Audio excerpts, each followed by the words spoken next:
What if your first period didn't just ruin your favorite pants, but murdered your entire family? Welcome to Gen V, where superpowers are curse wrapped in college brochures and Instagram likes. This premiere doesn't mess around. It serves up trauma, corruption, and literal blood explosions. And that's just the first 10 minutes. Let's break down the most twisted superhero origin story you've ever seen. Picture this.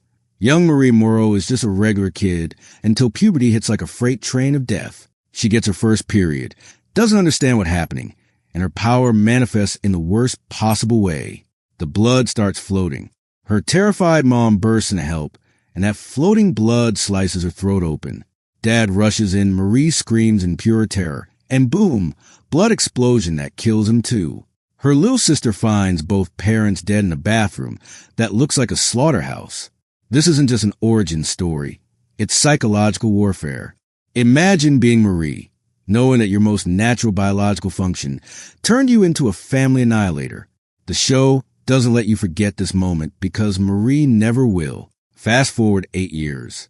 Marie's living in a group home, practicing blood control like she's training for the Olympics of guilt. Every precise movement is her trying to master the thing that destroyed her world. She's obsessed with Godolkin University. Think Harvard for superheroes, where kids learn to be the next generation of the seven. When her acceptance letter arrives, it's not celebration, it's desperation.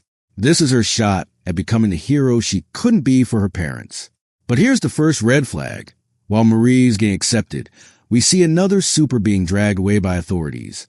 Not everyone with powers gets a golden ticket.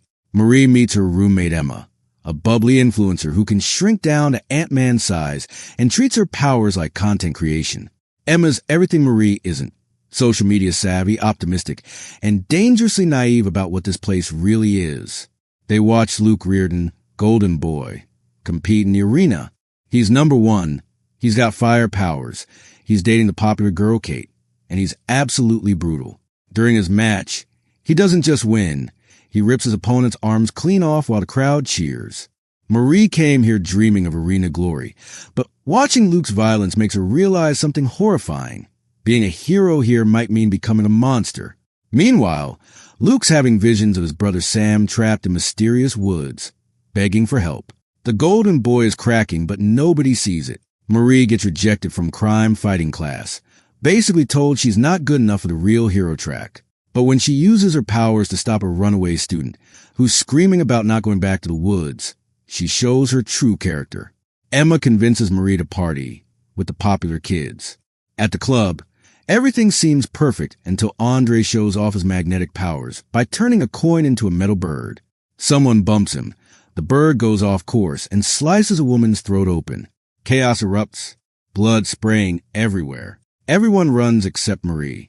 She has flashbacks to her parents' death, but forces herself to act, using her blood powers to save the woman's life. The whole club films her heroic moment. She's finally a hero, or so she thinks. The next morning, Marie gets called to Professor Brink's office. Despite saving someone's life, she's being expelled and blamed for the incident. The popular kids? They face zero consequences because the university protects its investments. This is the system's true face. Marie is expendable, Luke and friends are valuable. Justice doesn't matter. Only protecting the brand matters. Marie's dreams crumble. She blames Emma. Their friendship shatters, and she decides to confront Brink one final time. But Luke's visions are getting worse. He keeps seeing his brother Sam in those mysterious woods, and the pressure is breaking him completely. Marie storms into Brink's office and finds Luke literally on fire, hugging the professor to death. The Golden Boy has snapped. All that pressure, those haunting visions of his brother, the weight of being perfect, it destroyed him. Luke doesn't trust Marie to keep quiet, so he hunts her through the building while engulfed in flames. Jordan tries to protect her. Andre tries to calm Luke down, but the damage is done. Luke takes to the sky above campus, hovering like a burning angel, and then explodes in midair. Blood and flesh rain down on the entire student body. The number one student, the pride of Godolkin University, just committed suicide rather than continue living in this system. So what's Gen V really about? It's about a system that takes traumatized kids with incredible power and either molds them into perfect weapons or discards them entirely. Marie killed her parents by accident and spent 8 years trying to become worthy of redemption. Luke was a perfect student, and it literally burned him alive from the inside. The real horror isn't the blood explosions or ripped-off arms. It's realizing that Godolkin University doesn't create heroes. It creates broken people in costumes. And when they can't handle the pressure, the system lets them destroy themselves. What happened to Luke's brother Sam? What are those woods? And can Marie survive in a place designed to break people like her? Drop your theories in the comments. Hit that like button. If this recap blew your mind like Luke blew up campus, what happens when your best friend explodes in the sky and suddenly you're the hero everyone's talking about? Welcome back to Gen V, where Luke's fiery suicide has left Godolkin University scrambling for damage control. Episode 2 doesn't let you breathe. It throws Marie into the spotlight she never wanted while dark secrets bubble beneath the surface. This is first day, and trust me, nobody's having a good one. The episode opens with Luke's friend standing at ground zero, staring at the bloodstain where their golden boy literally rained down on campus. But here's where it gets twisted. While they're mourning, Vaught's PR machine is already spinning the story. Ashley and the corporate vultures craft a beautiful lie. Luke died heroically stopping a terrorist attack. They erase Professor Brink's murder. They erase Luke's breakdown. And they paint Marie as the freshman hero who stepped up when tragedy struck. The truth? Luke killed his mentor and exploded from psychological pressure. The official story? Luke saved lives, and Marie's the brave new face of Godolkin University. This is how the system works. Death becomes marketing, trauma becomes brand management, and grieving students become props in a corporate narrative. Marie wakes up to find herself thrust into the top 10 rankings, the first freshman ever to achieve this honor. Sounds amazing, right? Wrong. She's getting interviewed on live television, with reporters asking about her heroic actions during the terrorist attack. Marie knows the truth, but she's trapped in this lie that's supposedly honoring her. The worst part? She has to smile and play along while her guilt eats her alive. She couldn't save Luke. She couldn't stop the real tragedy. But now she's being celebrated for surviving it. Dean Indira Shetty takes Marie under her wing, offering guidance and mentorship. On the surface, Shetty seems caring and supportive, but there's something calculating in her eyes, like she's studying Marie rather than helping her. Meanwhile, Marie learns something devastating. Vought contacted her sister Annabeth, the only family she has left, and Annabeth wants nothing to do with her. The system gives Marie fame, but takes away the only relationship that matters. While Marie's dealing with unwanted fame, Emma's struggling with her own demon. She's in acting class, being ignored and treated like she's invisible, which is ironic for someone whose power literally makes her shrink. Enter Justine Garcia, a classmate who seems friendly and supportive. She partners with Emma when others won't, listens to her problems, and becomes a friend Emma desperately needs. But here's where trust becomes poison. Emma opens up about her eating disorder, how she has to throw up to shrink, how her powers are literally tied to her trauma around food and body image. It's the most vulnerable thing she could share. Justine seems understanding, even supportive. Emma finally feels like someone gets her struggle. Then Justine betrays her in the cruelest way possible. She posts Emma's secret online, exposing her eating disorder to the entire internet. Emma's most private pain becomes public humiliation. The confrontation is brutal. Emma's rage isn't just about betrayal. It's about having her trauma weaponized against her by someone she trusted. Andre and Kate refuse to accept the official story about Luke's death. They know their friend, and they know something drove him to madness. Andre is consumed by guilt. He was Luke's best friend, and he missed all the signs. How do you live with yourself when your closest friend explodes in front of you, and you never saw it coming? Kate's approach is more strategic. She starts digging through Luke's belongings, looking for clues about what haunted him. Her mind control powers make people forget she was ever there, the perfect ability for an investigation. They find something that changes everything. A secret recording that reveals Luke's visions of his brother Sam weren't hallucinations. Sam is real, he's alive, and he's being held in a hidden facility called the Woods. This isn't just about Luke anymore. It's about a conspiracy that goes to the heart of Godolkin University. Students aren't just being educated here. Some are being imprisoned. During her televised interview, Marie faces an impossible choice. The interviewer asks about other students who might have been involved in the incident. Marie knows Jordan tried to help Luke, tried to calm him down before the explosion. She could tell the truth and drag Jordan into this nightmare, or she could lie to protect them. She chooses to lie, withholding Jordan's involvement. But this lie comes at a cost. The interview makes Marie a star, but every word feels like glass in her mouth. She's becoming the face of something she never wanted to represent. Andre breaks away from Kate to search Professor Brink's office alone. Using his magnetic powers, he manipulates locks and security systems, turning his abilities into tools for uncovering truth. What he finds in Brink's files is horrifying: documents about the woods, records of students who disappeared, and evidence that professors are complicit in these disappearances. Brink wasn't just Luke's mentor. He was part of the system that drove Luke insane. The man Luke killed in desperation was one of his tormentors. But Andre's investigation attracts attention. Campus security is closing in, and he realizes he stumbled onto something much bigger and more dangerous than he imagined. Just when capture seems inevitable, Kate arrives to save him. She uses her mind control powers on the security guards, making them forget they ever saw Andre. Kate's rescue of Andre comes at a terrible price. She's been overusing her mind control powers throughout the episode, erasing memories, manipulating people, pushing her abilities beyond their limits. The human brain isn't meant to control other minds constantly. Every time Kate uses her power, it takes a toll on her own mental state. As she and Andre make their escape, the strain finally breaks her.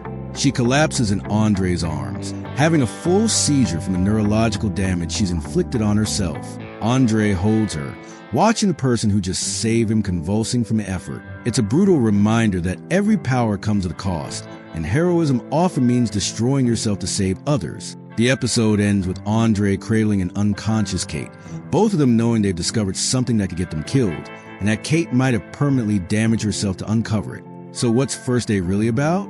It's about how institutions weaponize tragedy for their own benefit. Luke's suicide becomes a terrorist attack.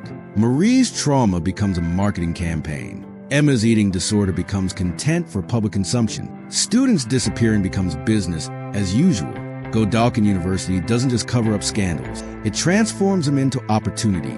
Every tragedy becomes a chance to create new heroes, new narratives, new ways to maintain control.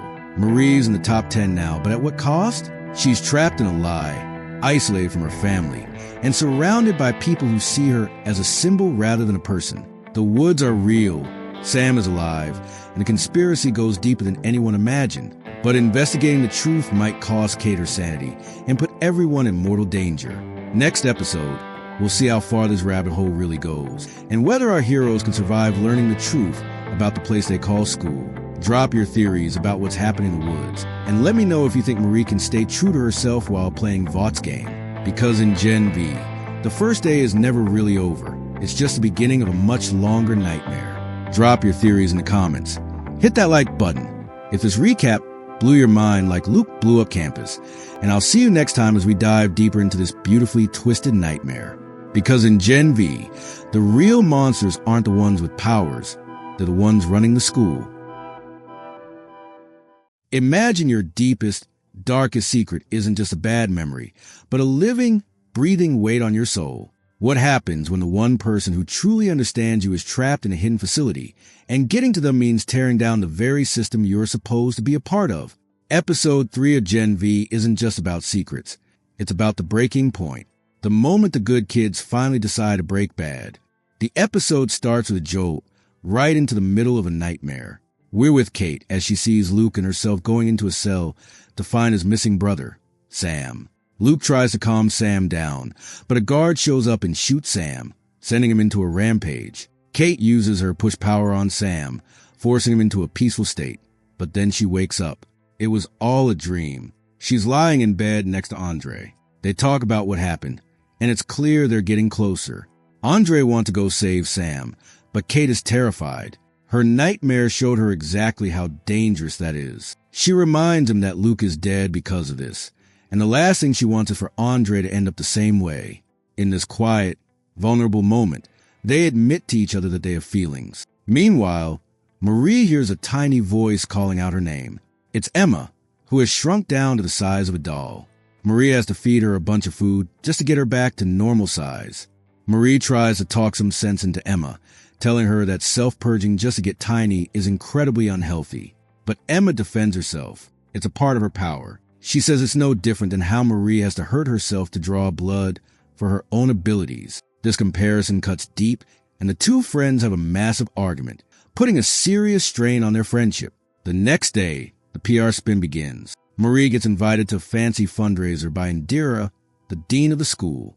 Indira acts sympathetic about Marie's messed up interview, but it feels less like empathy and more like a PR move. She wants Marie to play her part.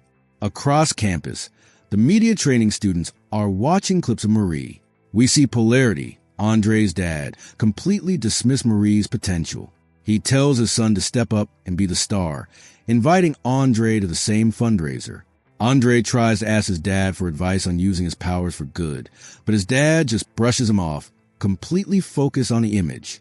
Speaking of parents, Emma's mom shows up to campus. After another student named Justine apologizes for outing her shrinking secret online, Emma's mom tells her she's seen the viral videos. She wants to use Emma's powers for a new reality TV show, and she also wants her to come to the fundraiser. Emma is clearly overwhelmed by her mother's expectations. At the fundraiser, the students are all dressed up and trying to make a good impression, but the tension is thick. Marie tries to apologize to Kate for their earlier argument, but Kate snaps at her, accusing her of talking about her on camera.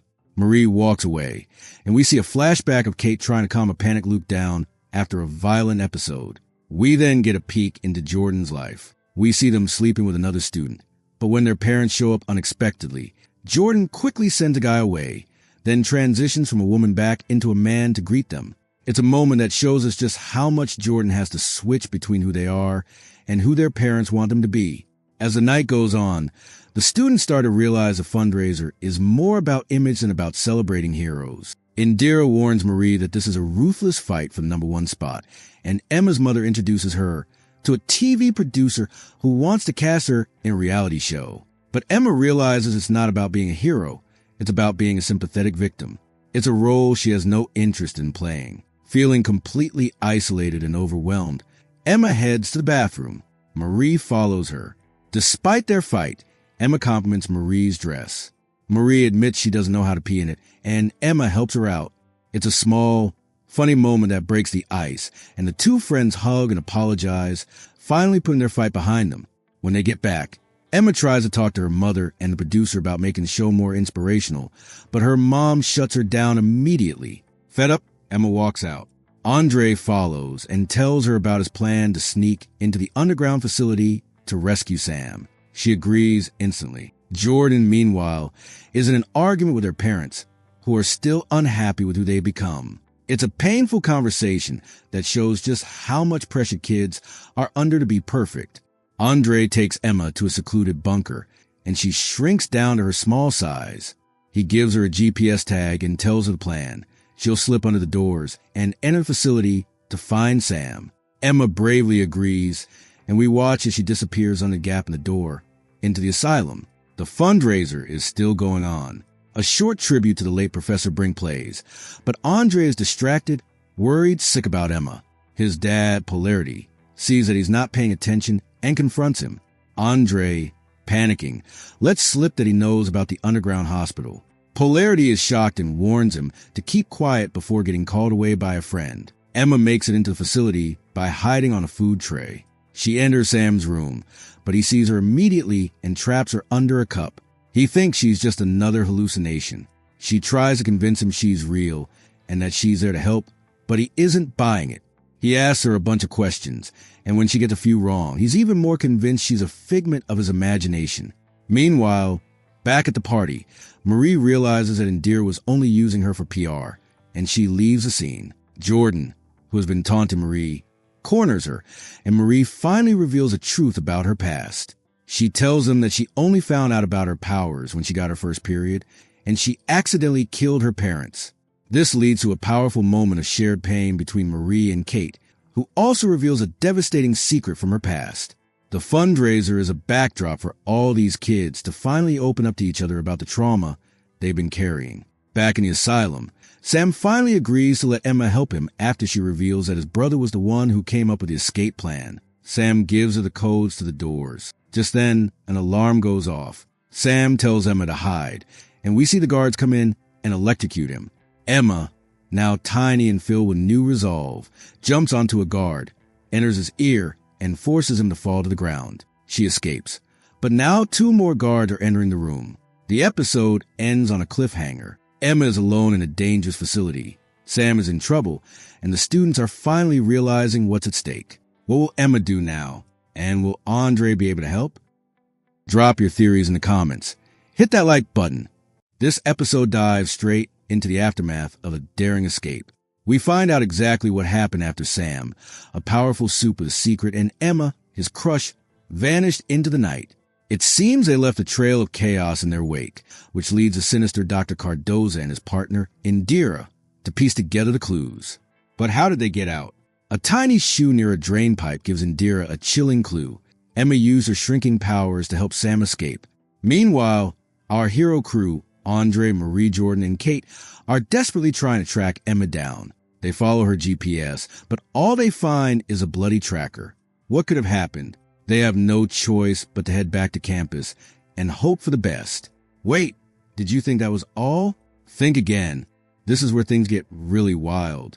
We catch up with Emma and Sam, who found a temporary hideout and nostalgic, abandoned drive-in movie theater. Sam is overjoyed and thanks Emma for saving him. He's so happy, in fact, that he wants to get his brother, Luke, to help them.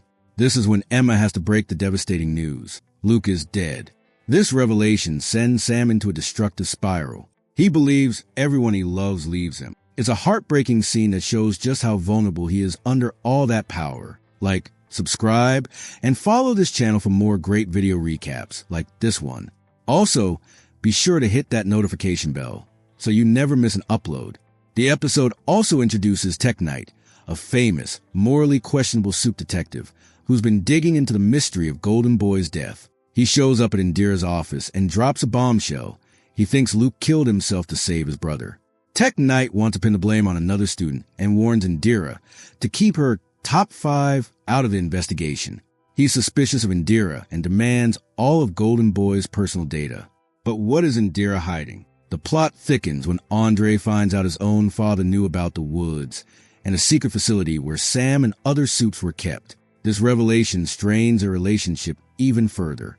Desperate for answers, Marie seeks help from a sketchy psychic named Rufus. But things go horribly wrong. Marie wakes up to find Rufus naked and her own memory of the event completely gone.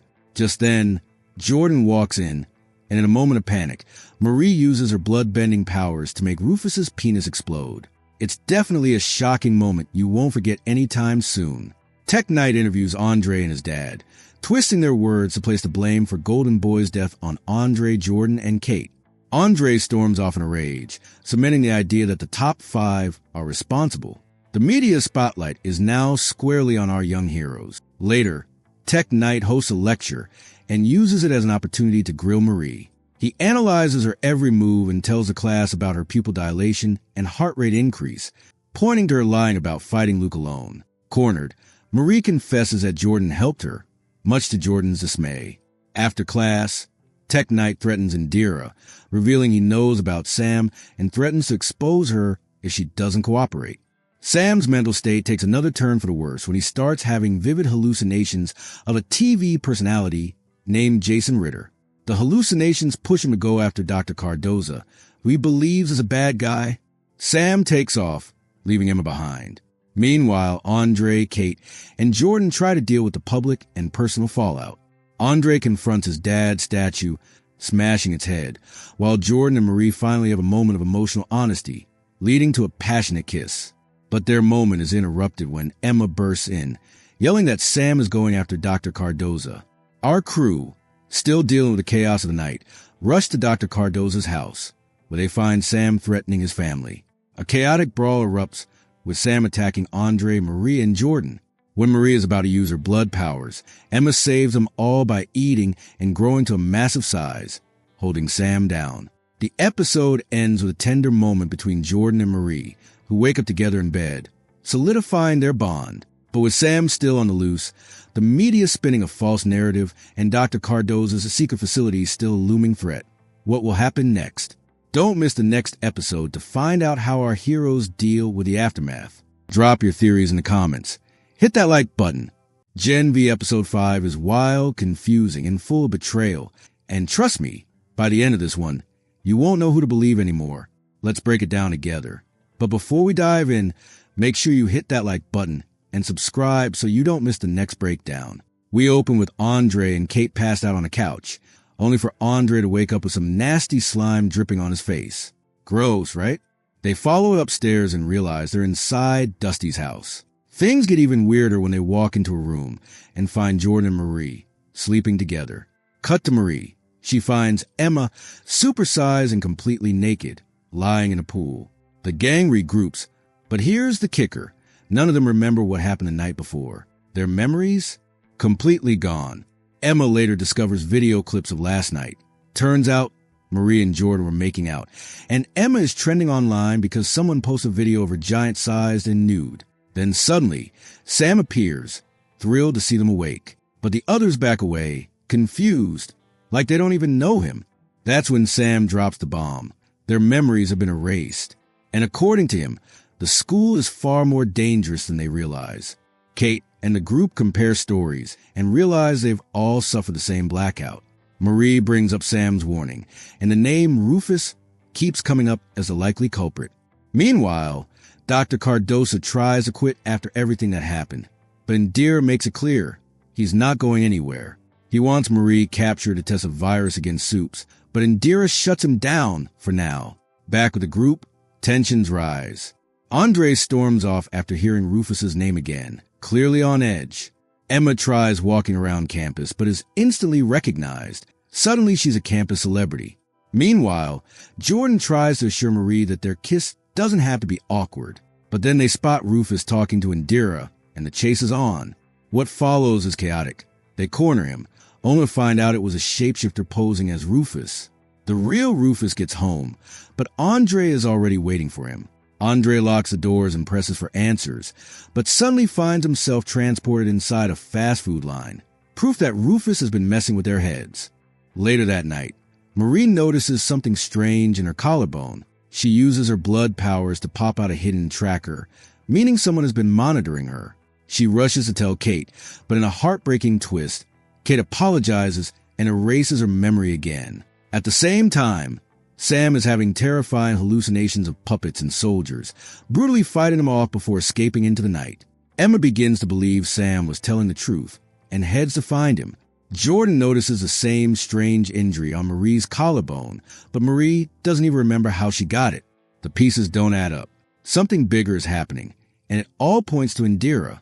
Things explode when Andre, Jordan, and Marie confront Rufus again. Andre nearly kills him, furious and betrayed, but just before he lands the final blow, Kate confesses the truth. She's the one who's been erasing their memories.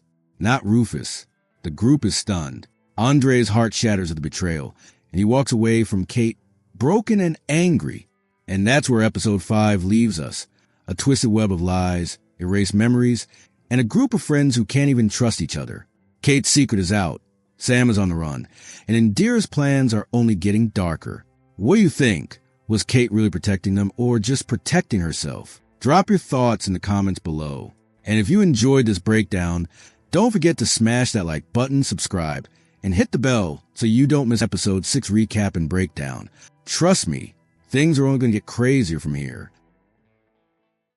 Hey everyone, and welcome back. If you thought Gen V couldn't get any wilder, you were wrong. Episode 6, appropriately titled Jumanji, doesn't just push the boundaries. It shatters them. We finally got a look at what's been happening behind the scenes. And believe me, it's far more twisted than you could have ever imagined. Before we dive deep, do me a favor. If you're as obsessed with this show as I am, hit that like button and let's get into it. The episode picks up right where the last one left off, with Kate finally confessing to everyone that she's been manipulating their memories. Andre, understandably, is furious and suspicious. But before they can even process this bombshell, Kate suddenly freezes. She's having horrific hallucinations, visions of Marie and Jordan blaming her for everything she's done. Her body starts shutting down. Her pulse drops to nothing, and it looks like she's about to have a stroke. But Marie, ever the hero, jumps into action. Using her unique power, she stabilizes Kate's blood flow, saving her life. The crew, now completely shaken, moves her to a room to keep an eye on her. While this is happening, we get a quick glimpse into the dark side of Vaught's experiments. Dr. Cardoza and Indira are in the mysterious woods, where they are testing a soup-killing virus on a girl named Betsy. This is the first clue that everything happening at Godolkin is part of a much bigger, more terrifying plan. Back with the group, Kate suddenly wakes up and then vanishes. The walls of the room begin to crumble, and before they know it, the friends are swallowed up. They find themselves in a twisted, surreal version of Godolkin University. This isn't reality. They've just been sucked into the deepest, darkest corners of Kate's mind. It's a psychological minefield. They encounter a young Kate, her mother, and a haunting figure, Soldier Boy. That's right, the legendary hero from the boys' universe shows up. But he's not really there. He's a manifestation of Kate's subconscious, a guide through this mental maze. He warns them that if they don't find a way out, they'll all be trapped forever in a vegetative state. This whole journey through Kate's mind is a masterclass in revealing a character's backstory without a single flashback. We witness her most painful memories, her tragic childhood where her own mother tells her to keep her distance, the classroom where she meets Luke, Golden Boy, for the first time, and the traumatic incident that followed, her first visit to Brink's office, where he and Indira convince her that her powers are a gift, not a curse. Through these memories, we learn the heartbreaking truth.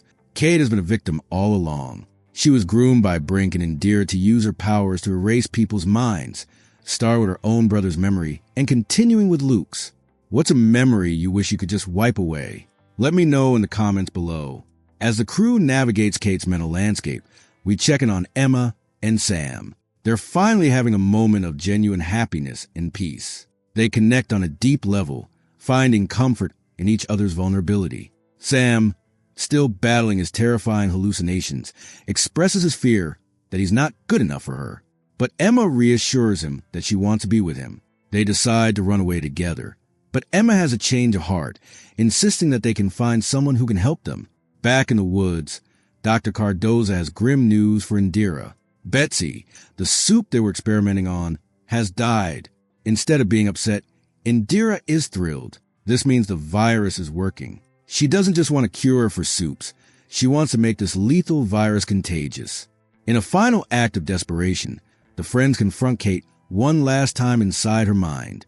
They find themselves in her old childhood bathroom, a place filled with pain and trauma.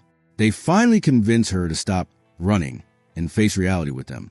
When they all wake up, a new danger emerges. Sam and Emma walk into the room, and Sam immediately recognizes Kate.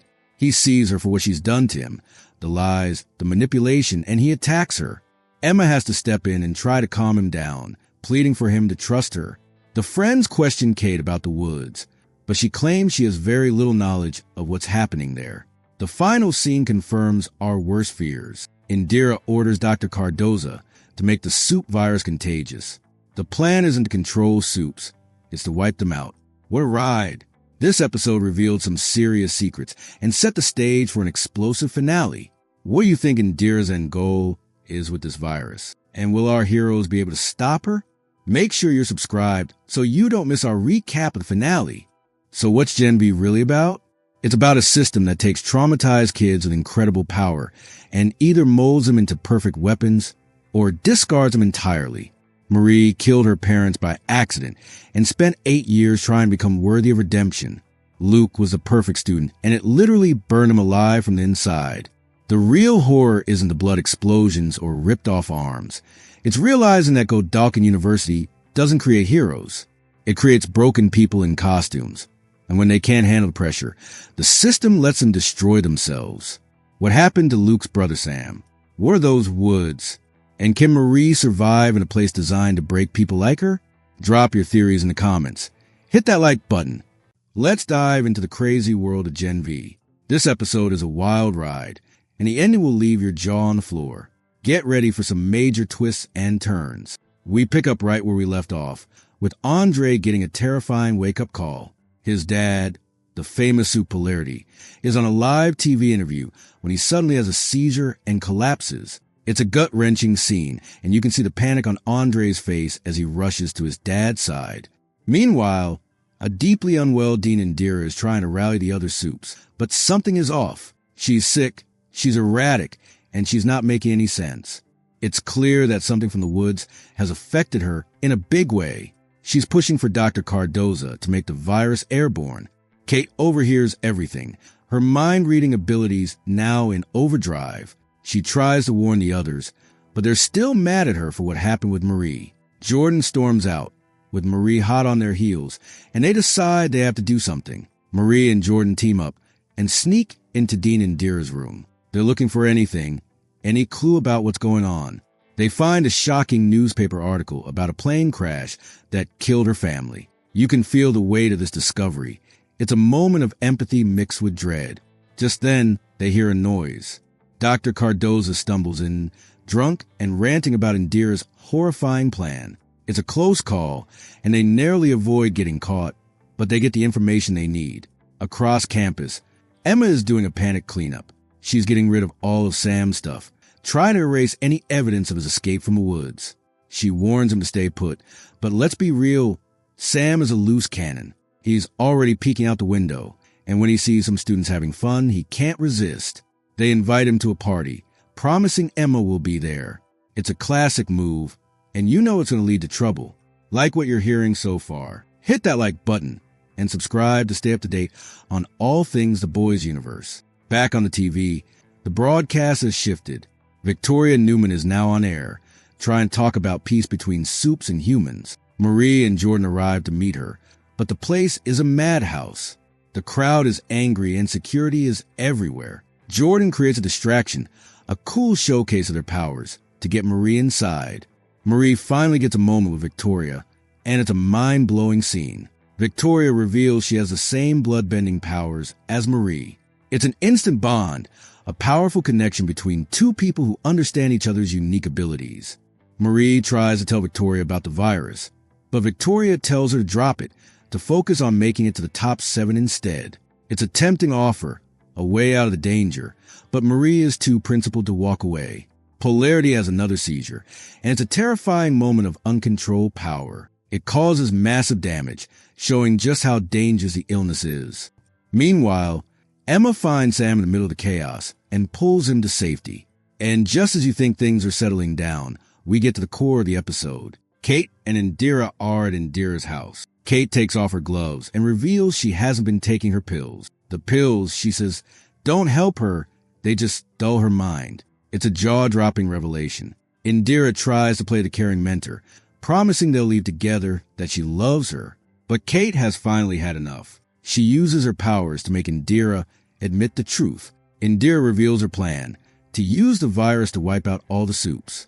It's a shocking, hateful plan born from her grief and hatred. And in a moment of utter horror, Kate makes Indira take a knife and slit her own throat. Kate uses her powers to stop Marie from helping, from even trying to save her. This is the moment of no return. Do you think Kate was right to kill Indira? Let me know in the comments below.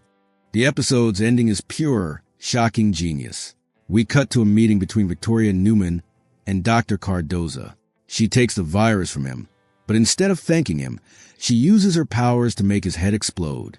Just like that, the only person who knows how to make the virus is gone. The episode ends with Victoria calmly walking away, leaving you to wonder, what does she plan to do with the virus? And who is she really working for? What do you think is going to happen next? Will Marie and her friends be able to stop Victoria? And what's going to happen to Kate? Let me know your predictions in the comments. Episode 8 of Gen V kicks off with absolute chaos. Dean Shetty is dead, and the students are left in shock. While everyone is trying to process what just happened, Kate steps up, and this time, she's not just listening to people's thoughts. She's controlling the game. Sam takes her side, and together, they head straight for the woods to set the prisoners free. Emma, Jordan, and Marie try to stop them, but things spiral out of control fast. Before we go deeper, don't forget to hit that subscribe button if you love breakdowns like this. Trust me, this episode is packed with twists you don't want to miss. Meanwhile, Andre learns something heartbreaking. Every time his dad, Polarity, uses his powers, his brain suffers irreversible damage. It's a ticking time bomb. Polarity, though, brushes it off, telling Andre to just step into his shoes. But Andre knows the truth. The cost of being a hero is eating his father alive. Over at Godolkin, Ashley and the Vought board meet to decide who's worthy of joining the 7. But their little business meeting gets cut short because Kate and Sam storm the woods. Sam kills a guard without hesitation, and Kate manipulates another to unlock the cells. Just like that, the dangerous soups locked away in the woods are unleashed. But here's the twist. Sam starts hallucinating his brother, Luke, who begs him to stop following Kate's orders. The problem? Sam is too far gone. He can't tell what's real anymore. Quick question for you. Do you think Sam was ever truly in control, or was he just broken from the start? Drop your thoughts in the comments. The freed soups flood the campus, killing humans left and right. Jordan, Marie, and Emma arrive too late. The damage is already done. Things get even darker when Kate forces campus security to live stream the massacre and then makes one guard kill himself live on camera. Vaught's board can't look away. They're literally watching their empire bleed in real time. Tension explodes in the classroom when Sam chokes out Professor Burke. Emma barely stops him, but when she begs him to come back, Sam pushes her away, calling her selfish. Their bond shatters in an instant. Meanwhile, Marie triggers a lockdown and sonic weapons blast through the speakers to cripple the rampaging soups. But the chaos doesn't stop there. Homelander is called in. On the battlefield, it's all-out war. Marie takes down a soup Madare, Jordan fights for their life, and Andre tries one last time to convince Kate to stop. For a second, it looks like she might listen, until Sam jumps in, beating Andre to the ground. Marie confronts Kate directly, but when Kate threatens Jordan, Marie panics and literally makes Kate's hand explode. Just then, Homelander arrives, and instead of praising Marie for saving lives, he calls her a traitor for attacking her own kind, then blasts her with his laser eyes. If you're still watching, smash that like button, because things are only getting crazier from here. The media spins the story upside down. Vought frames Marie, Jordan, Andre, and Emma as the villains behind the attack. And Kate and Sam, they're painted as the heroes. The propaganda machine is in full swing. The final moments are chilling. Marie wakes up locked in a strange, doorless room with Jordan, Andre, and Emma, prisoners in Vaught's game. Meanwhile, Billy Butcher himself shows up at the woods, setting the stage for the boys' crossover. Episode 8 doesn't just end the season. It flips the whole world of the boys on its head. So, what did you think? Was Kate right for unleashing the soups, or did she go too far? And what does Butcher's appearance mean for Season 2? Let me know your theories below. And don't forget, subscribe for more epic recaps, breakdowns, and hidden detail videos.